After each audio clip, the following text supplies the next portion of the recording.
Hey, what's up guys, Centrix here, bringing you another commentary. I can't tell you how many times I've attempted to do this. This just happens to be my longest one yet, and I get halfway through and something fucks up. But anyway, this is going to be a wish list one, so I know you guys probably seen a lot of these, but I wanted to do my own on my own channel. I wrote some stuff down, but I'm going to go over it and just talk about it, and before I'm done with it, I'll look at this paper and make sure I got everything wrote down. But I'll be starting off with just the stand-up. And if I can get this, if I have enough time left, I'll talk about, some grappling things I'd like to see. But yeah, I just threw up a couple videos in the background, a couple cool knockouts. I tried some transitions because I'm still learning this editing stuff, guys. I'm still learning how to do it. I just started, learning how to do it, on the 18th when I put my first video up. So yeah, I'm just testing it out. Also, just to have shit for you to in the background to look at. Hopefully, it's nice to watch. So just sit back and relax, and I'll get started. Alright, striking and stand-up. I want to see more lateral movement and cutting angles. In UFC, in this game, it's just forwards and backwards. You don't really go left to right, and when you do, it's not intentional. You don't do it thinking, oh, this is a good reason why I should do this. You just do it because I don't know, maybe you're trying to circle off the cage or something. I want that to be more effective in the next game. I want to be able to do lateral, movement and be able to cut angles effectively to land shots and stuff like that. Because in this game you can't. There's really all you can do is you'll move left to right. Maybe if someone's coming at you to throw a knee at you, you can move to the left and you'll dodge it. Or if they're throwing a leg kick, etc. I mean, it's you just don't do it often. And when I try to do it, I usually get caught with a fucking head kick or something. So that don't really work in this game.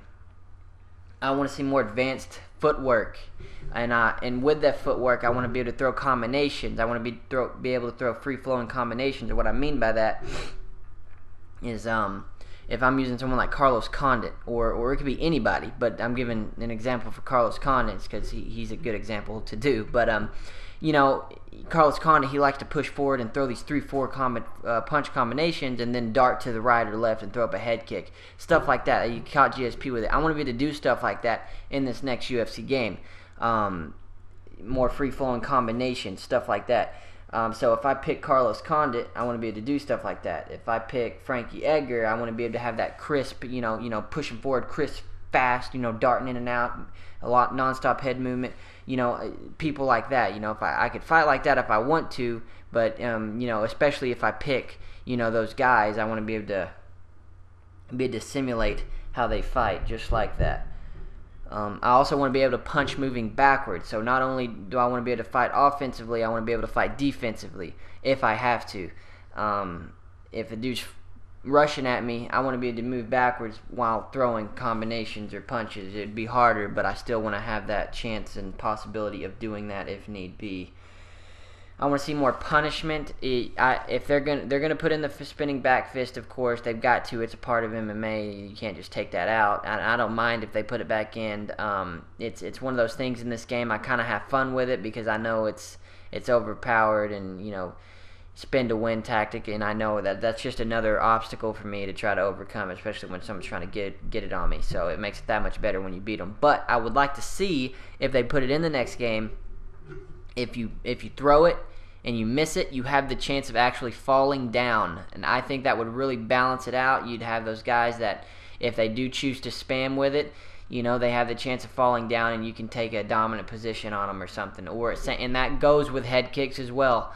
If you throw a head kick, I fought a dude the other day that picked Carlos Condit, and I swear to God, he threw 400 head kicks in 2.5 minutes, or 2.5 rounds, excuse me. And so if you're going to spam with them, or if you're not going to pick your shots, you have the chance of actually falling down, losing position, or possibly even losing the fight. So maybe that will get guys that want to win, that will pick their shots more easier or better. Excuse me. Let me read here on this paper, guys. Dun, dun, dun. And I want to be able to. I want each fighter to have their actual personalities. If I pick Frankie Edgar, I want it to look like I'm fighting like him. If I pick one of the Diaz brothers, that's a good example. If I pick a Diaz brother, I want to be able to fight like they do. I love the Diaz brothers. You know, a lot of people might not like them because of their attitude, but you can't take nothing away for how they fight, man. They go out there and they fight. And if I pick a Diaz brother, I want to really feel like I'm fighting like a Diaz brother. And, of course, you can fight like you want, but if you want to simulate their style, I want to really feel like, you know, I'm simulating that style. So, yeah. And also, I want them to make everything harder. I want them to make the jiu-jitsu harder, the wrestling harder, the boxing harder, the kickboxing, you know, etc. You know, I want all that stuff to be harder. And the reason is, you know, if I go against a guy that has good stand-up, because in this game, you don't have to worry about the jiu-jitsu. You don't have to worry about it at all. And that's how I want it. Like, I want, that's not how I want it. Like, if you take a guy down, let's say he picks Royce Gracie. You don't see a lot of people pick him, but when you do, you don't worry about getting submitted by him. You don't worry about it. Only time you need to worry about it is when your stamina's low. But if you're a good player, how many times have your stamina been low? You know, little, if any at all.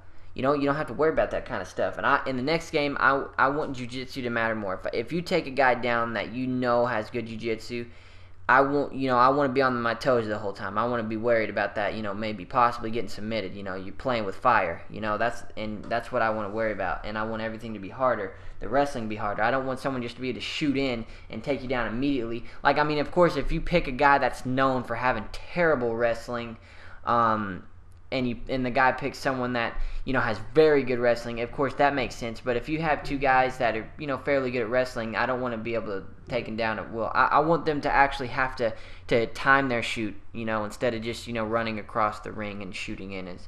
But of course, you know, the counter knee is the best for that, and I'm pretty good at those. So, let me read here. Yeah, like, I want everything to be harder. So if someone has good striking or someone has good wrestling, and it just so happens, you know, my jiu-jitsu is really good, and I can submit them. You know, I want to be able to know I don't have to worry if they take me down. Because if someone takes me down and I have a guy that's good at jiu-jitsu, I'll go for submission to maybe buy time or something.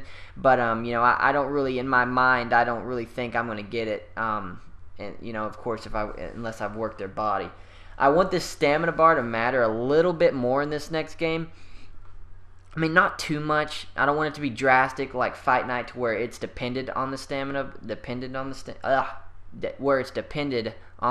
bar, where, like, you know, you have to, you know, if you want to beat a dude, the stamina bar needs to be down. I don't want it to be like that. I want it to, you know, I just want it to matter a little bit more in this game. So, yeah. I also want cuts to play a bigger role in the fights.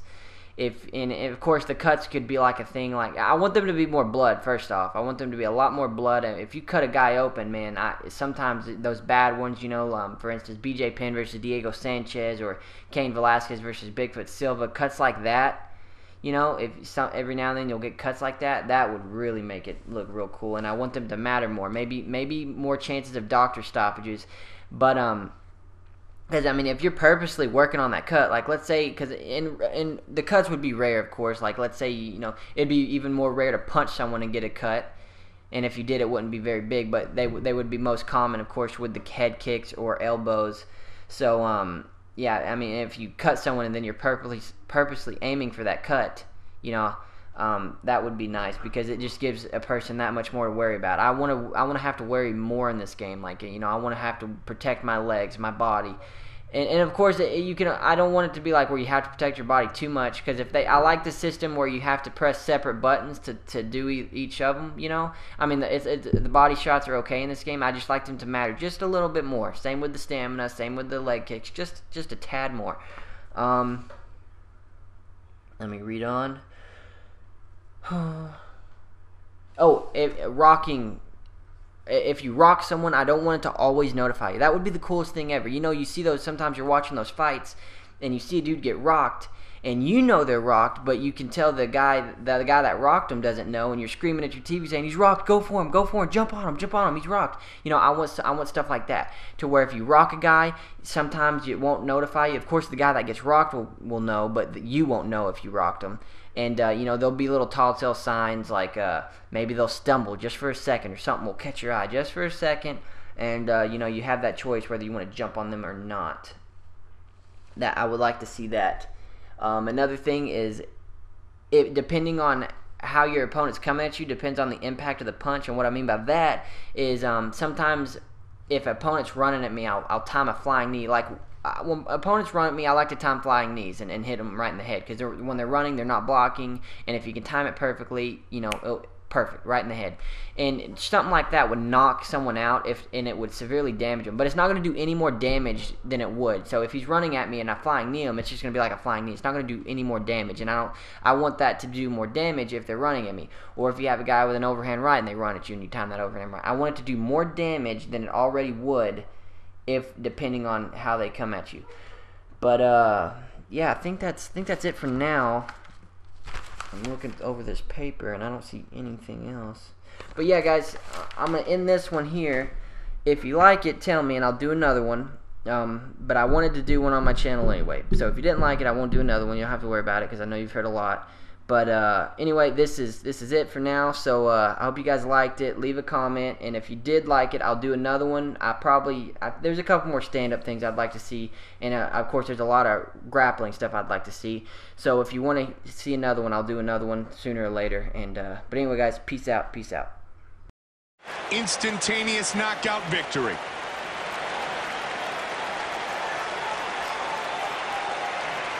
Look at this. Twist the head around, his eyes roll back into his head, the lights go out. The veteran voice of the Octagon, Bruce Buffer, has the official decision. Ladies and gentlemen, referee Dan Murgliata has called a stop to this contest at 1 minute, 44 seconds of the second round, declaring the winner by knockout, Anthony Showtime Pettis. Anthony Pettis, victorious once again.